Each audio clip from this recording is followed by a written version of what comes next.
Good evening.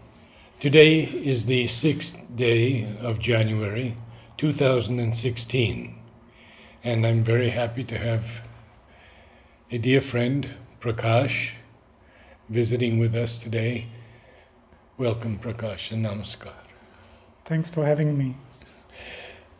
When did you first hear about Sri Aurobindo and Mother? Do you recall? Well, I was born into it because my father and my grandfather had already an association with the ashram, and I'm fortunate enough to have books signed by Sri Aurobindo. His books signed by Sri Aurobindo. So it was as if from a very young age I was exposed to Mother and Sri Aurobindo. How young? How young were you? Well, as I said, I was born into it. My father and my grandfather had already visited the ashram. In what year? My father came first in 1943 and my grandfather in 1950. I was born just a couple of years before then. 1950. I was born in 48. 48. Mm-hmm. Yes. I see. My first visit to the ashram was in 1957. And it was a very special experience. We spent a couple of months here, and you had so much contact with the mother physically, starting with the morning darshan, the balcony darshan. Then you could see her in the afternoon playing tennis. In the evening you went to the playground and you saw her at the playground and you received her blessings. So it was a very special experience. So you were 9 years old? I was 8. Eight Yes. years old. And did she give you the ground nuts also? Yes, very much so. Groundnuts and toffees made by Ganpatram. Yes. And when did you settle here permanently? Well, I came to study at the Sri Aurobindo International Center of Education in 1964. Before that, I was in Kenya, where my family had settled. When I finished my schooling, I was able to write to the mother, and she was gracious enough to accept me as a student of the higher course. So I completed my higher course here, and then I joined the center as a teacher, and ever since I've been a teacher at the Center of Education.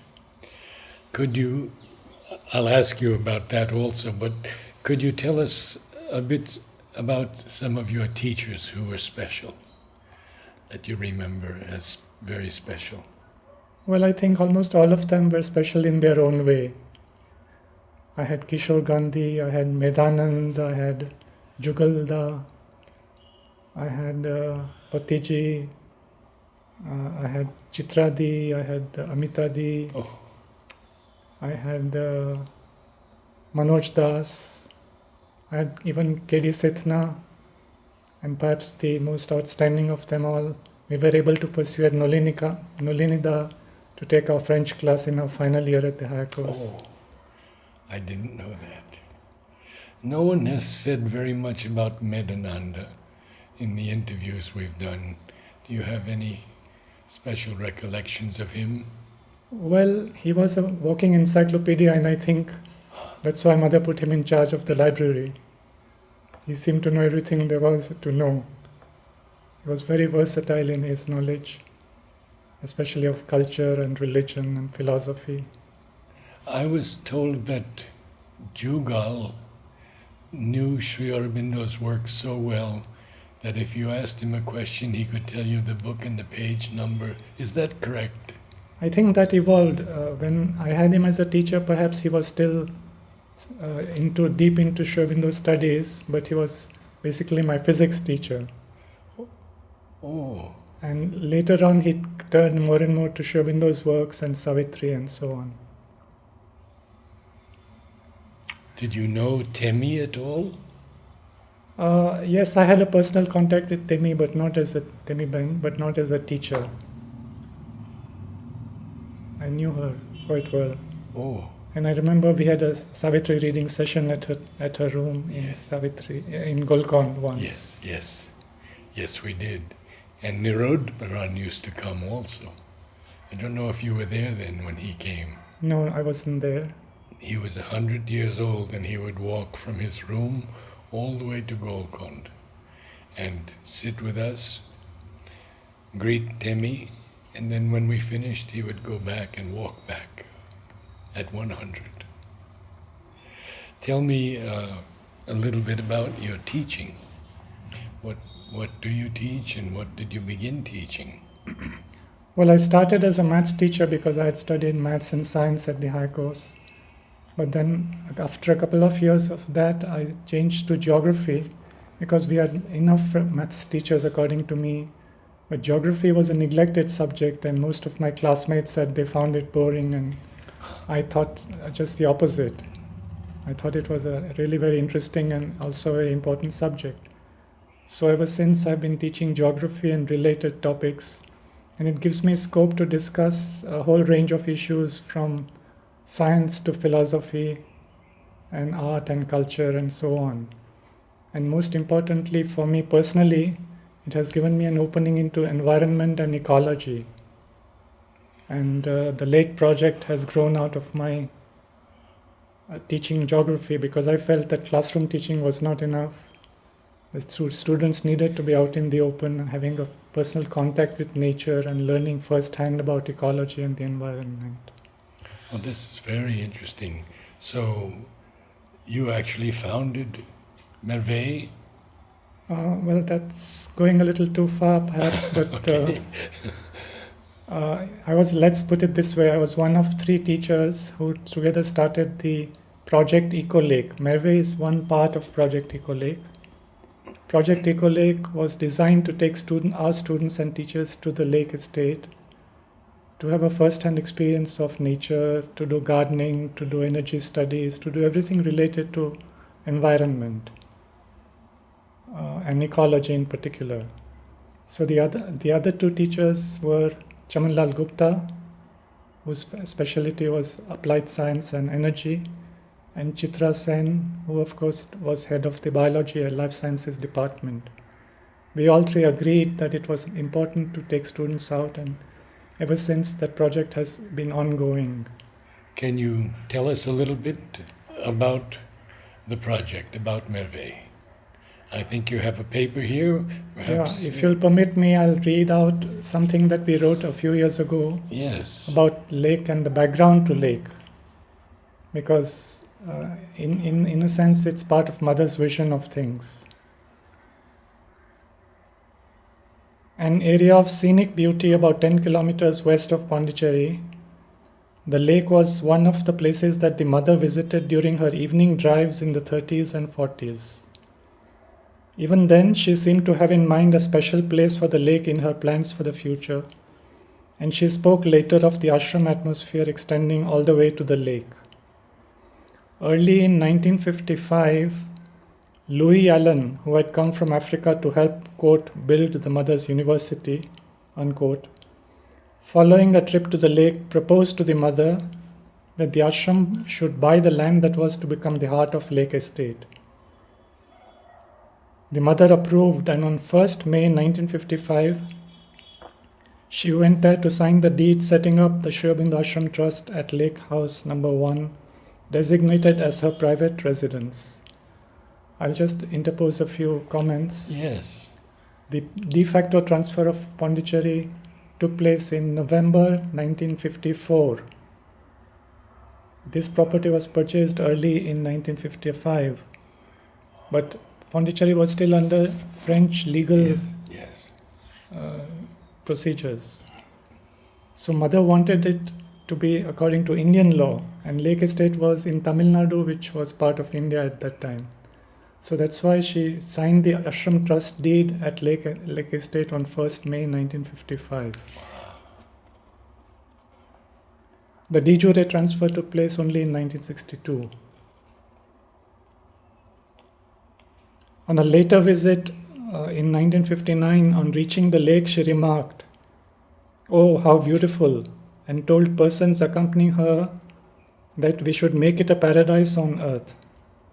And then, in one of her interviews with Louis Allen, she told him that the land at the lake would be used for the center of education. Already in 1955, a project she named New Horizon International was proposed at the lake, quote, for the specific purpose of meeting the challenge of our civilization, unquote. Its goal was, quote, the production of a constant flow of the kind of motion pictures that will foster a nobler, truer life for humanity, unquote. It was further envisaged that New Horizon would provide every facility to talented youth from all parts of the world, particularly from India, who aspire to film careers. The program would include every phase of motion picture production and management under the auspices of the Sri Aurobindo International University Center. Did you meet Alexander Markey? No, I did not, because he was there just before my time.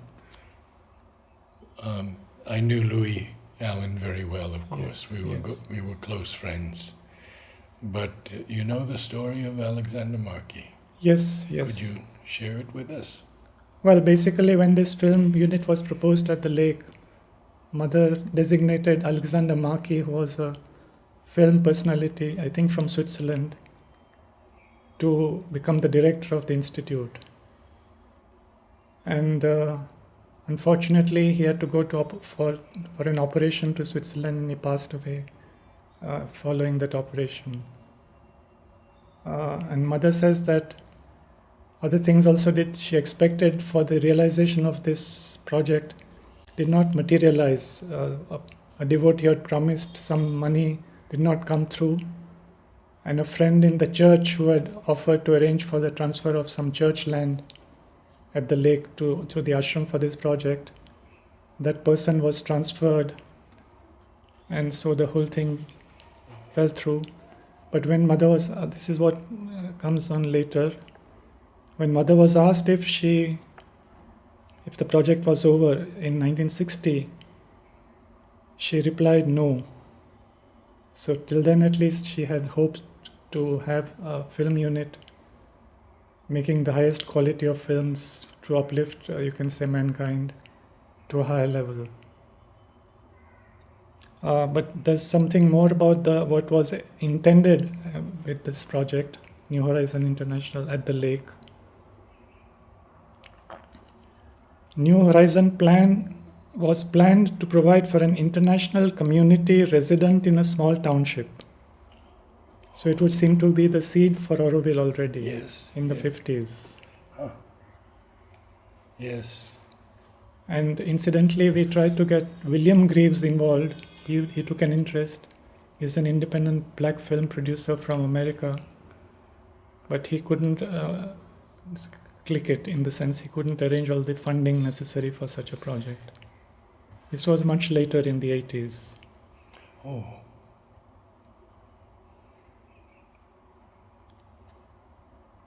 So, I'll repeat the last part. New Horizon was planned to provide for an international community resident in a small township that would be designed and landscaped with an eye to the aesthetic and would be modern in every respect. There was to be large-scale planting of trees throughout the whole domain, and the chief architect designated was none other than Antonin Raymond, who was responsible for the design of Golconde. So it indicates how much importance Mother had given to the whole project. Yes. New Horizon did not materialize as planned, but a few years later, when the Mother was asked if the project was over, her reply was no. She also referred to plans for a ceramic factory and refractory earth unit by the lake, as well as an agricultural college and the development of farming at the lake. When Auroville was first proposed, it was planned to come up by the lake. I remember that, yes. And some lands were bought for the township in the area. At that time, the Mother described her plans for the Mother's Pavilion thus, quote, "It will be surrounded by a lake, tall trees, various kinds of flowers, There will be rockeries in Japanese style with varieties of cactus, small waterfalls, small pools with lilies, unquote. Referring to the park of unity that would surround the pavilion, she spoke of 12 gardens which will represent the 12 attributes of the Supreme Mother. She went on to elaborate some of the flowers and trees that she wished to have there. Even though Auroville was later shifted away from the lake, it may be noted that these plans were originally envisioned for the lake. So in a sense, what we have at Merveille is perhaps the manifestation of something that Mother had already created and made ready. Keeping in view this background to the lake, I've already explained this. A group of teachers of the Center of Education launched a project for education and research in 1979 that would involve our students in regular fieldwork at the lake.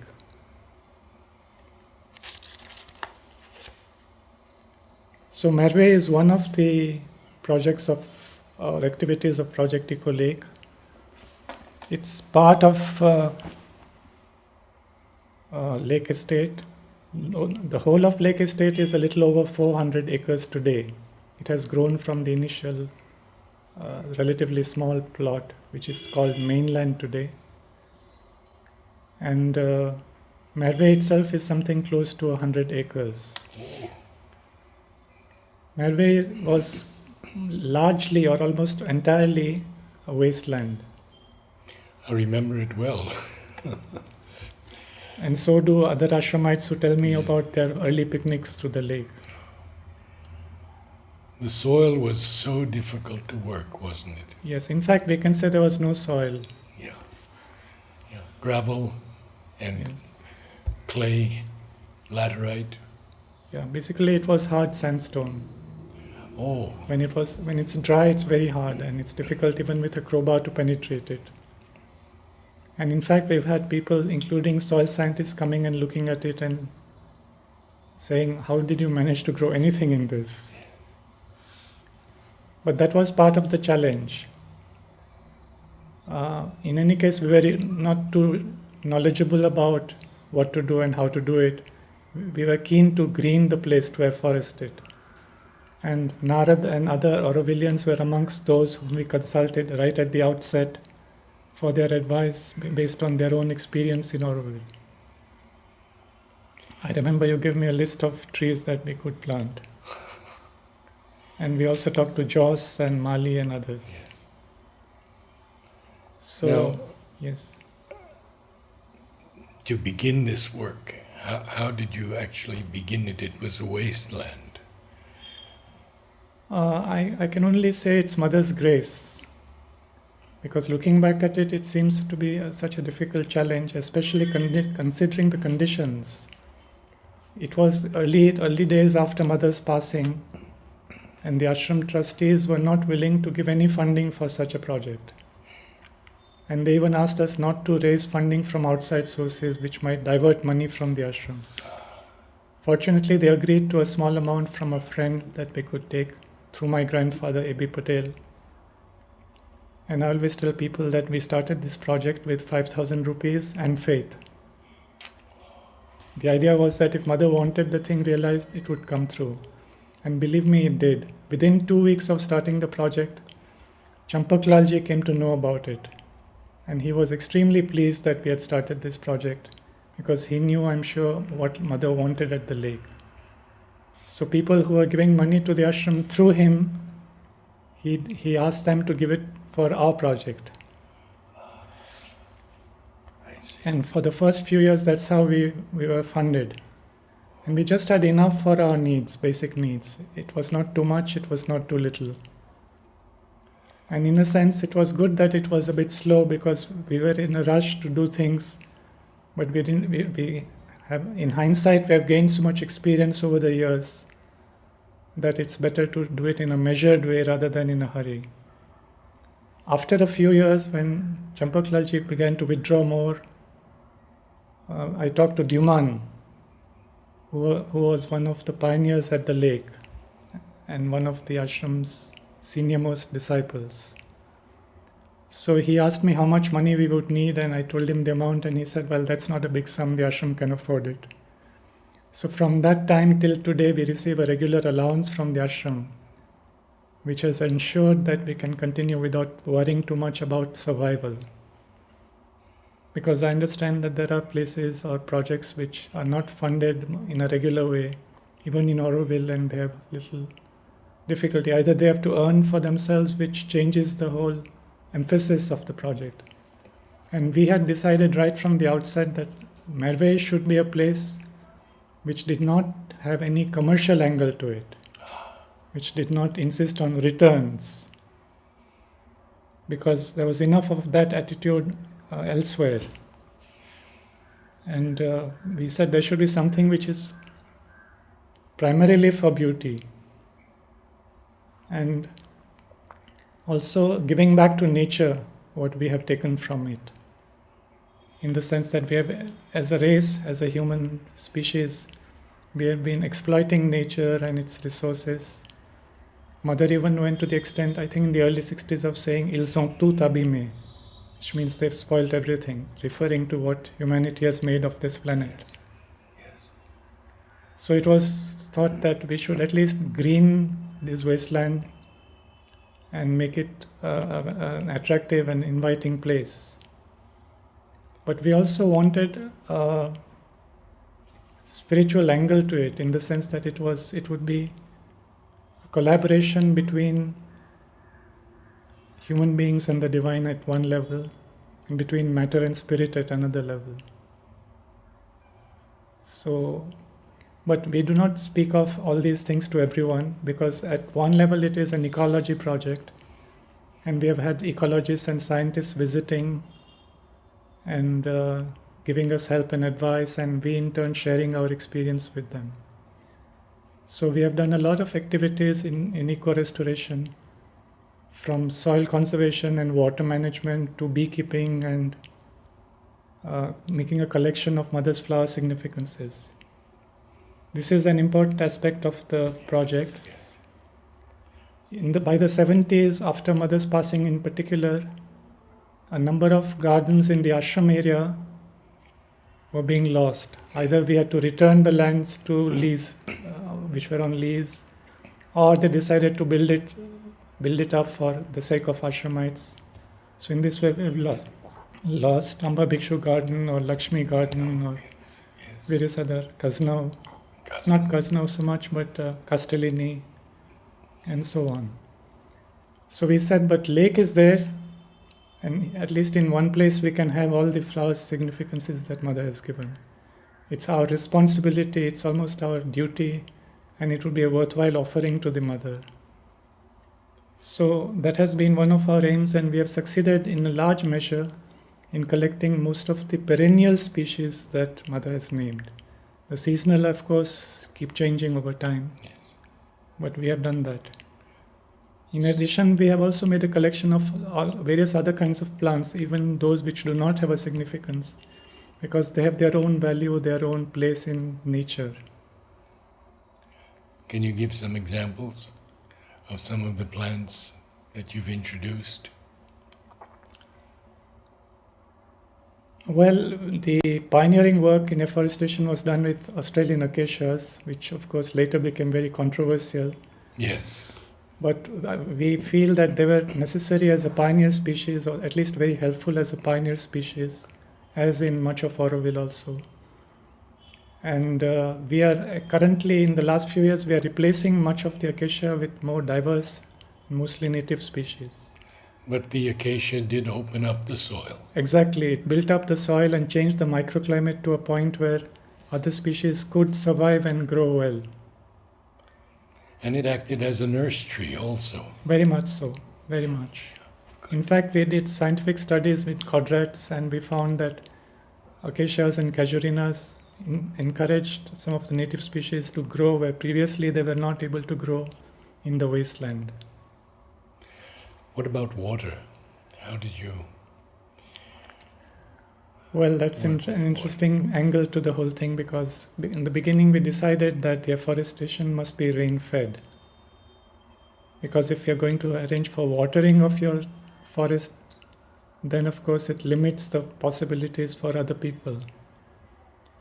So that's why we tried out hundreds of species, and the acacia and the Casuarina junguniana turned out to be the only ones in those conditions which were able to grow well in rain-fed conditions. Now we wanted to limit the use of water and make it very eco-friendly and not dependent on resources or on technology.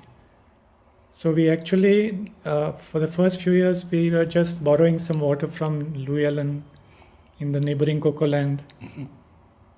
But after a few years, we got a hand bore, by hand drilled a bore well, put a hand pump, and got another hand pump to pump it up the hill.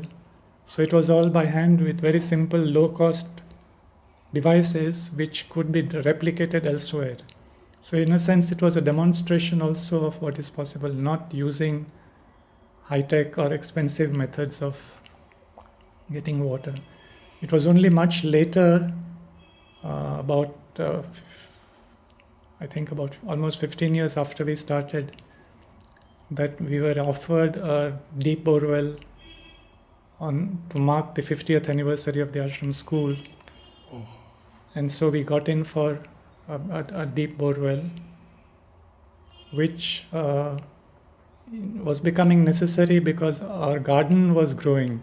It was no longer just afforestation, it was also a garden. And garden plants, of course, need much more care and watering. Yes. And you had fairly good soil for the annuals and perennials?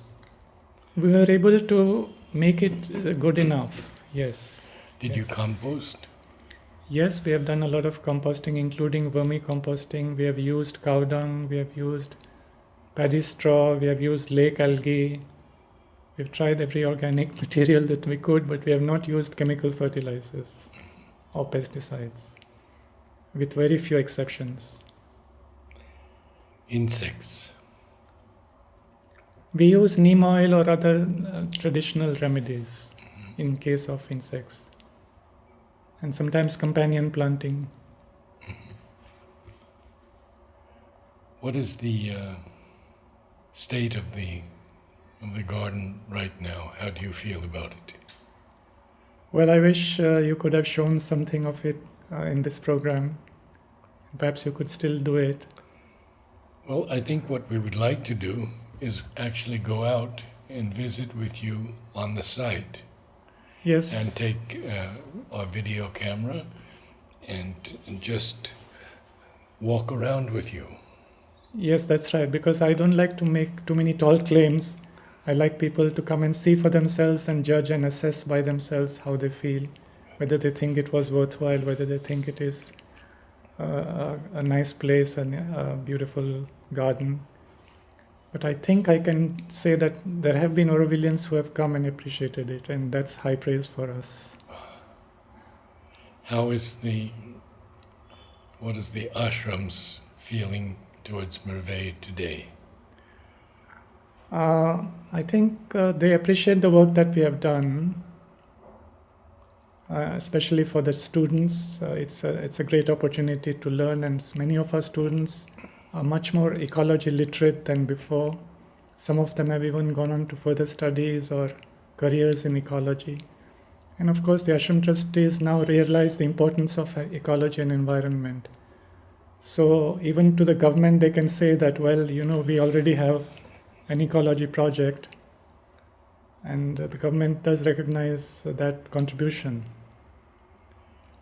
Other than that, they don't restrict our freedom to grow according to our own inspiration and guidance. I'd like to say a few words about the name itself. Yes. Merveille is a French word meaning marvel, and it echoes a message of the mother. Sri Aurobindo came to tell us that the world is a marvel moving towards its realization. But merveille, as two words in French, is mother is looking after, mother is watching over. So we have always tried to invoke her presence.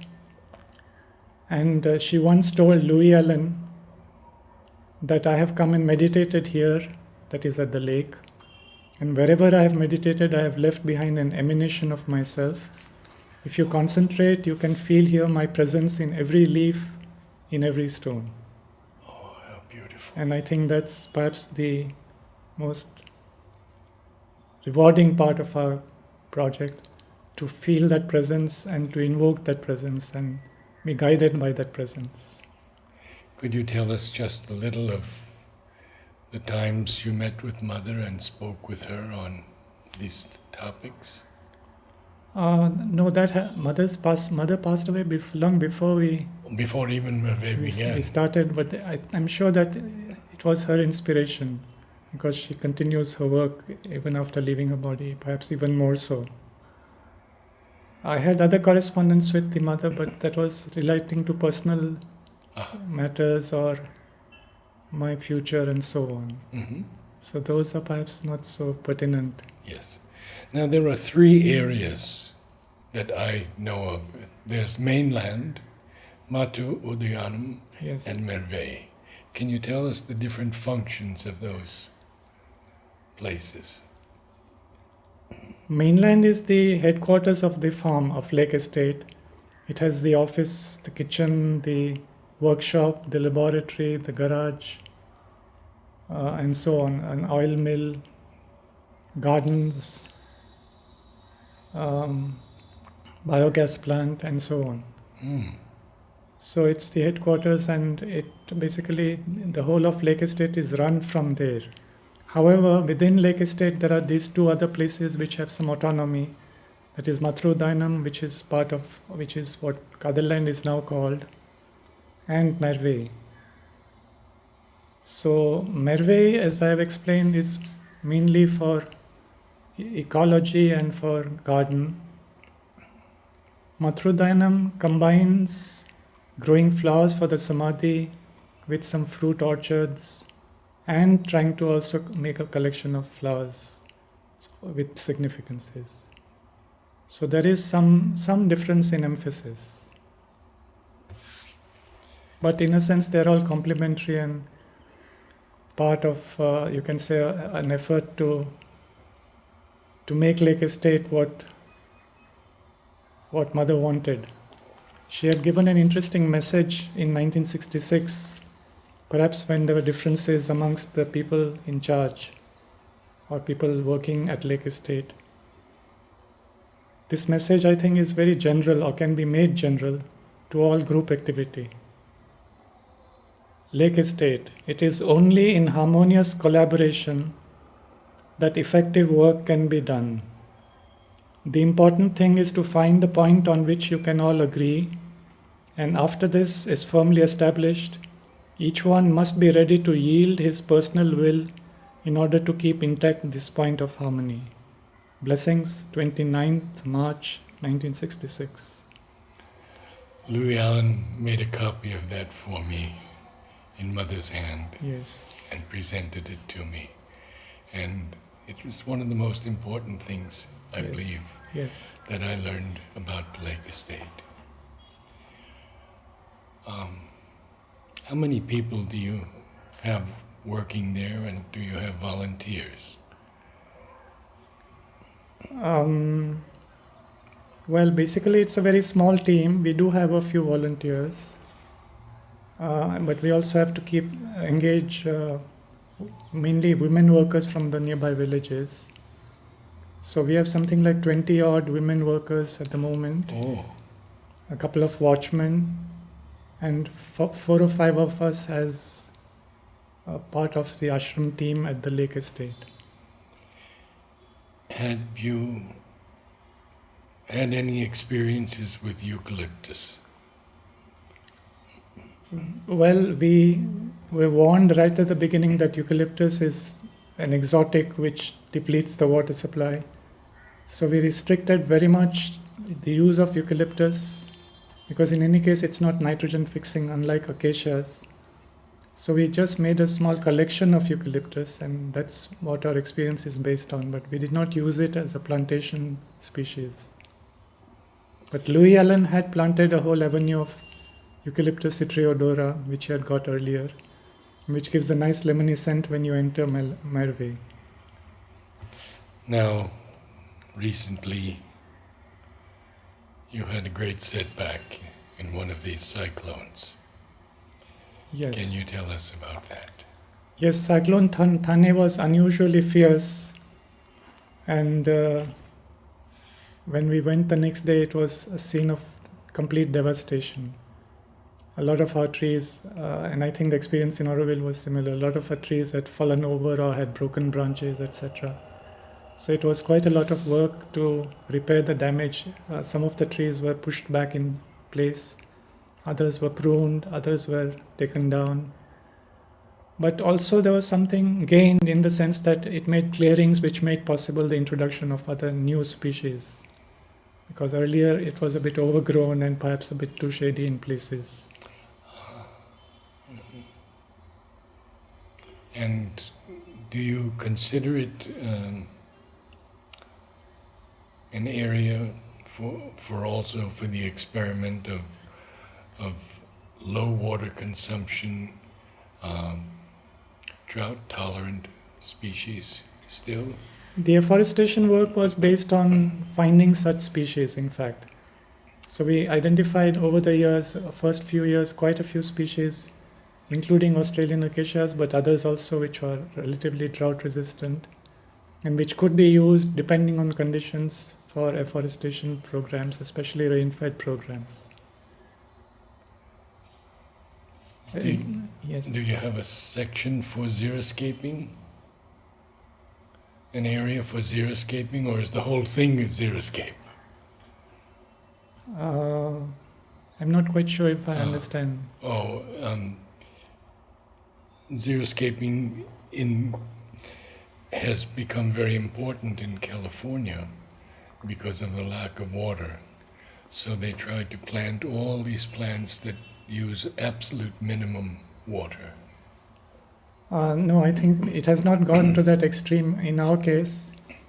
I think because you have the bore wells now. Yes, we have. In addition to that first hand bore with a hand pump, which later was turned to a single phase 1 horsepower pump, we have an 80-meter deep bore well, which has a solar pump as well as an AC grid supply pump. So much of the time we depend on solar energy for pumping water. And we have done a calculation, or an estimation rather, that we use as much water as we put in back in the ground. That is, we recharge the groundwater. In the 90s, there was a controversy in Auroville when an Israeli professor came and said, all this afforestation is going to deplete your groundwater.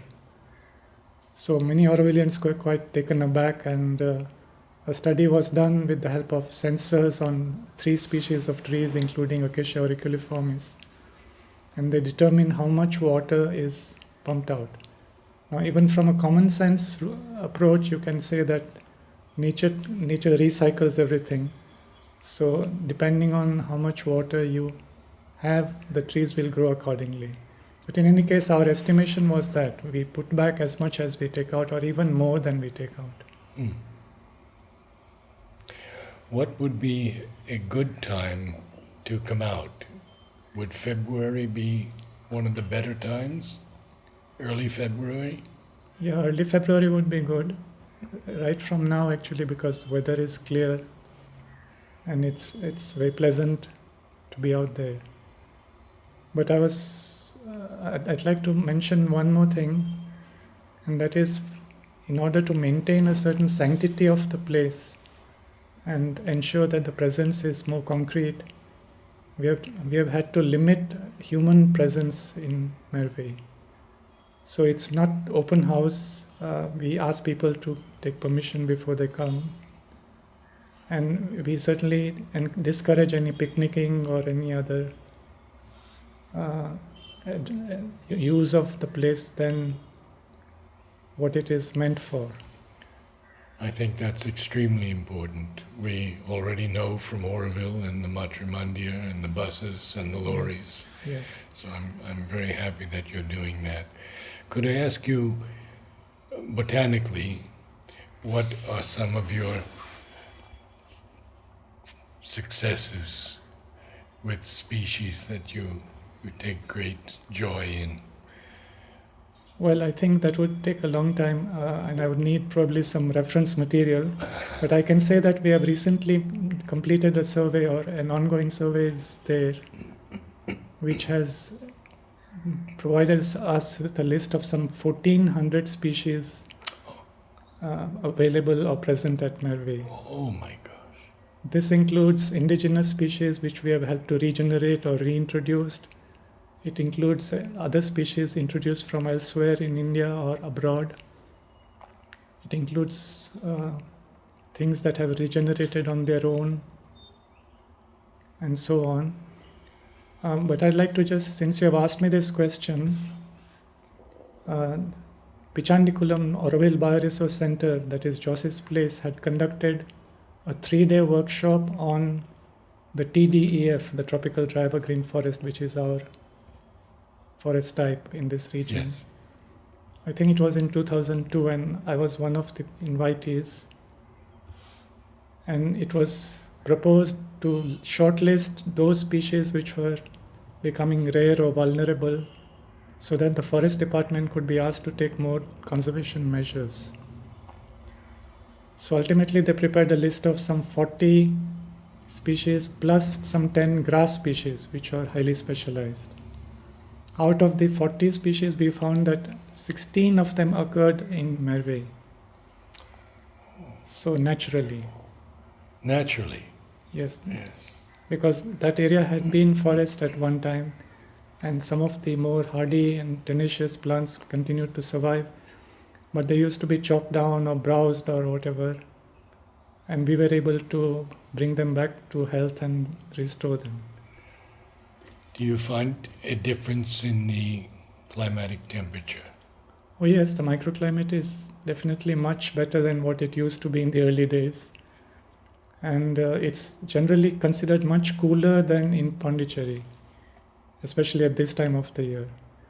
We even have had temperatures going down to 16 or 17 on occasion. I see. We have a weather station because it's part of our research activities to correlate the growth of our trees and forest with the weather conditions. So we've been taking rainfall and temperature and other parameters right from the early 80s. I see. This has been a wonderful, wonderful time with you. We've actually learned so much, and we will come out with the camera Yes. and do a series in Merve itself. Yeah. Thank you, Prakash. Yes. Just one more word. Anything in closing, whatever you like. Yeah. As I told you in person the other day, we have tried to avoid publicity, especially popular publicity like being written about in newspapers or appearing on television programs, because we think that it would detract from our main work. We want to still continue our focus on the work that is on hand. Yes. And the other thing is, when people come to know, some of them want to visit and you're not always sure of their bona fides. So that's why we prefer to work in a very low-key way and make the whole place an offering to Mother. And I think to all the devotees who see this video, that is an extremely important statement, and we should all honor it. Thank you. Thank you, Prakash. Namaskar.